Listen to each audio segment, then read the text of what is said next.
होने लगता है? तो आज कामदेव को क्रोध आया और उसी क्रोध में कामदेव ने क्या किया कि महाराज भोले बाबा को समाधि तोड़ने के लिए कामदेव ने बाण निकाला, वो धनुष निकाला। और जब धनुष निकाला और धनुष निकाल करके धनुष पे जैसे ही बाण चढ़ाया और जैसे ही प्रहार करना चाहा, हुआ ऐसा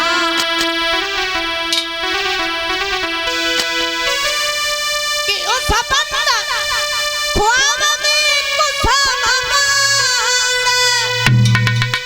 और महाराज सोनत्र पुरारी के और बाण के साथ ही ध्यान खुला खुल के नेत्र बाबा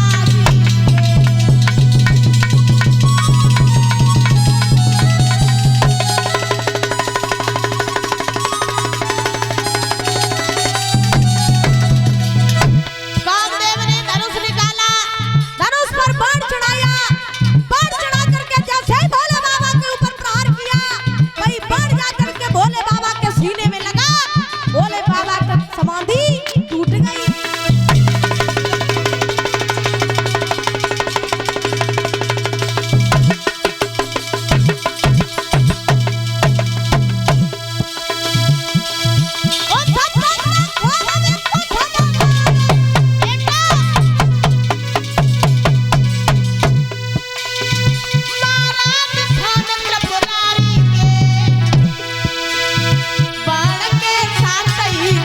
खुला खुल गए नेत्र बाबा जी के।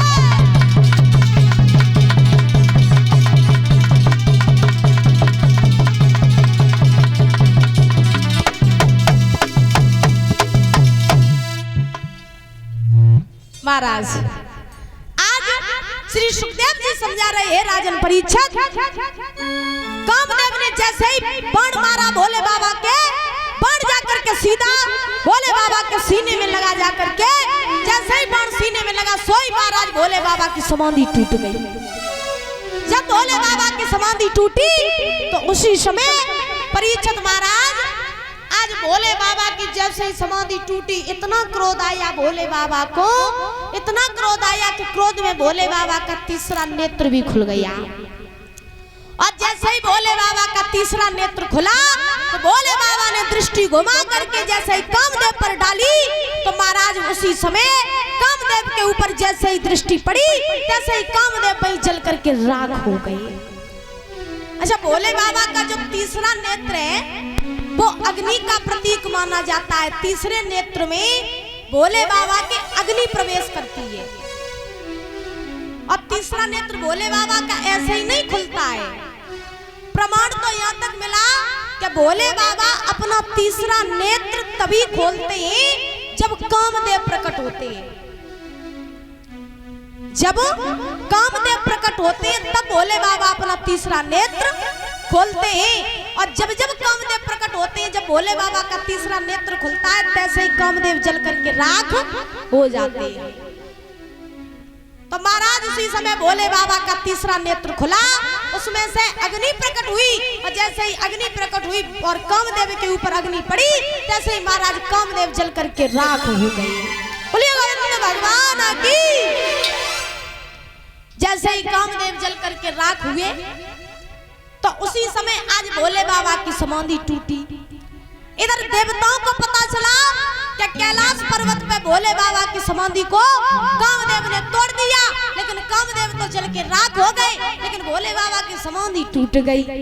सो देवता इकट्ठे होए के कौन लगे, भैया जल्दी भज के चलो कैलाश पर्वत पे, कहूँ ऐसो ना होए कि समाधि फिर लग जाए अब कहूँ फिर समाधि में लीन हुई है। तो अब तो कामदेव जल के भस्म भये और कामदेव चले तो गए तो समाधि तोड़न। अब तो कहूँ की हिम्मत नहीं जो चलो जाए समाधि तोड़े आए। तासो भज के चलो भोले बाबा को ब्याह के लाए मनाए ले चले। सो परीक्षित महाराज जितने देवी देवता रहे सो सब भागते हुए लाइन लगा करके चले आ रहे कैलाश पर्वत पे। जो भोले बाबा ने खड़े होकर के देखा, वाजीबा आज तो जो सब देवता इकट्ठे ही चले आए रहे, पता नहीं कौन सी बात हुई जे आज सब लाइन लगा के चले आ रहे। उसे जे कबू नहीं आते आलो पता ली, आज जो सब इकट्ठे चले आए रहे। सो महाराज भोले बाबा कहने लगे चलो पास आन दो। तब इनसे पूछे सो भोले बाबा तो खड़े हो गए महाराज कैलाश पर्वत पे। अब देवता सभी आगे बढ़े और आगे बढ़ के भोले बाबा कहने लगे कहीं का बात आज सब इकट्ठे कैसे आई गई, कछु आफत पड़ गई का? देवता कहने लगे प्रभु तुम तो समाधि लगाए रात, तुम्हें क्या पता कि हमारे संगे क्या हो रो? भोले बाबा बोले हमें क्या लेना देना तुम्हारे साथ क्या होता है? देवता हो शक्ति है तुम्हारे पास, अपने देखो तुम अपना अपना, हमारे पास तुम क्यों आई हो? तो देवता कहने लगे प्रभु बहुत बड़ी मुसीबत में पड़े। तो भोले बाबा कहने लगे क्या मुसीबत आ गई है तुम्हारे ऊपर? तो देवता कहने लगे महाराज तुम तो समाधि में लीन, रात में तो कुछ पता नहीं, एक तारक नाम को राक्षस है वो तो न जीवन दे रहो न मरण दे रहो। तो भोले बाबा कहने लगे अगर राक्षस है तो भाई मारो जाएगी, हमारे पास क्यों आए? अब देवता कहने लगे महाराज जय तो बात है कि अगर भाई हम मान लेते तो हम तुम्हारे पास काहे आते हैं? मुझे आपसे बहुत बड़ी मदद चाहिए। भोले बाबा बोले कौन सी मदद? तो महाराज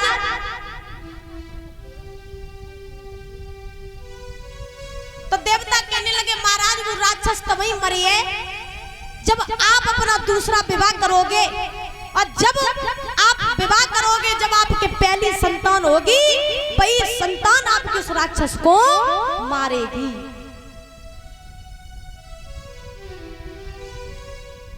अब महाराज जो इतने वचन कहे कि दूसरा विवाह कर लो, तो भोले बाबा कहने लगे अच्छा तुम ये कहना चाहते हो कि हम दूसरा विवाह कर लें? देवता बोले हाँ जय चाहते कि तुम अपना दूसरा विवाह कर लो। अब जो इतने वचन कहे दूसरा विवाह कर लो, तो भोले बाबा कहने लगे देवताओं जिस रास्ते से आए हो उसी रास्ते से वापस चले जाओ, क्योंकि हम दूसरा विवाह नहीं करेंगे। पहला विवाह किया था सती के साथ, सो वे अपने पिता के यहाँ पे गई, अपने शरीर को त्याग दिया। अब तुम कह रहे हो कि हम दूसरा विवाह कर लें, हम दूसरी शादी नहीं करेंगे, चाहे वो राक्षस तुम्हें मार डाले चाहे जिंदा छोड़ दे, हम शादी वादी नहीं करेंगे। अब देवता हाथ जोड़ के कहने लगे प्रभु ब्याह कर लियो दूसरो, हाँ क्योंकि अगर तुमने शादी ना करी तो प्रभु वो राक्षस हमें छोड़ेगा नहीं, दूसरी शादी कर लियो। अब महाराज उसी समय देवता सभी भोले बाबा के शरण में आए हैं और नाना प्रकार से प्रार्थना कर रहे हैं प्रभु कि तेरा सुनो त्रिपुरा और वो पे भीड़ पड़ी अतवारी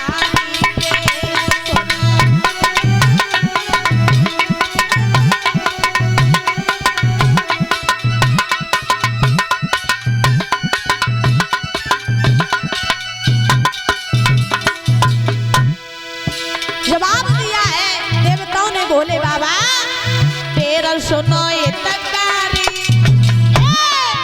वो पे भीड़ पड़ी अतवारी।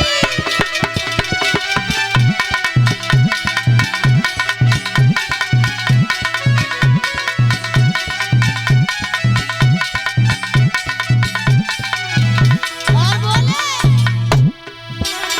सभी लोग ताली बजा करके बोलेंगे अरे प्रभु भक्तन के रखवाले,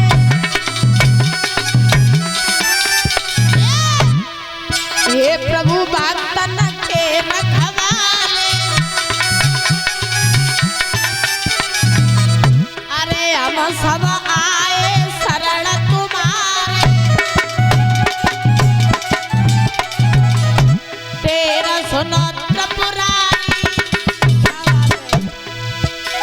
तेरा सुनो त्रिपुरारी वो पे भीड़ पड़ी अतवारी।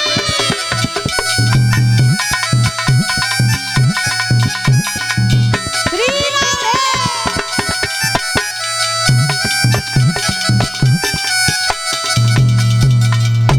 महाराज देवता सभी भोले बाबा की शरण में आए, जवाब दिया प्रभु दूसरा विवाह कर लो, क्योंकि अगर आप विवाह नहीं करोगे तो वो राक्षस हमें मार डालेगा।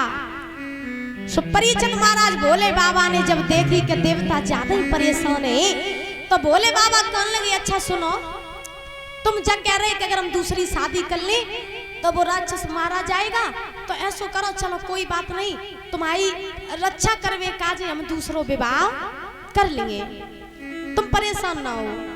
तो महाराज भोले बाबा इतने सीधे साधे हैं कि अगर भाव से उन्हें मनावे काजी जाओ तो एक लोटा जली में मन जाता, और भाव से अगर न मनाओ तो फिर कितने कीर्तन गई हो वे नहीं मनी है?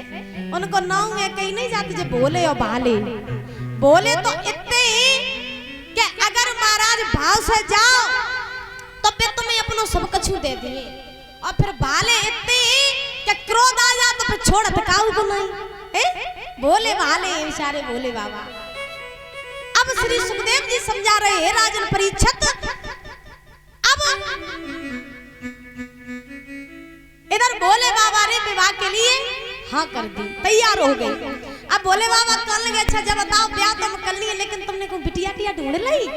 अब देवता जानते थे क्या गिरिजा जो बैठी है हिमांचल की बेटी गिरिजा उन्हीं के संगे तो उनको ब्याह हुई है, बेऊ भोले बाबा को मनाई रही। सो परीक्षित महाराज देवता कर लगे तुम भोले बाबा लड़की की चिंता न करो, बिटिया तुमने बहुत सुंदर ढूंढ ली। अब भोले बाबा बोले चलो विवाह के लिए तुमने हमें राजी भी किया तो बिटिया भी ढूंढ ली होगी।